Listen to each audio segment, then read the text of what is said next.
चलो भाई देखो अब मैं क्या अरे साला, इसको क्या हो गया यार? अबे तुमको कितनी बार मना किया है बीड़ी मत पियो, साला तू फिर बीड़ी पी के चला आया। सुन लो बे तुम दोनों, गेहूं हमारा एकदम से करकरा गया है। अगर बीड़ी की वजह से आग लगी तो साला उसी में जला देंगे तुमको। चलो अब लगो काम पे।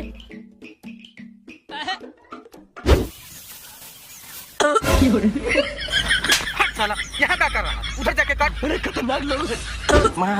कहाँ गया बे? अरे यार इसको तो लाकर ही गलती कर दिया। रुको जरा, सबर करो। अरे भैया जल्दी चलो यहाँ से। काहे बे, क्या हुआ? अरे वो बीड़ी पी रहे थे तो आग लग गई। अरे वाह!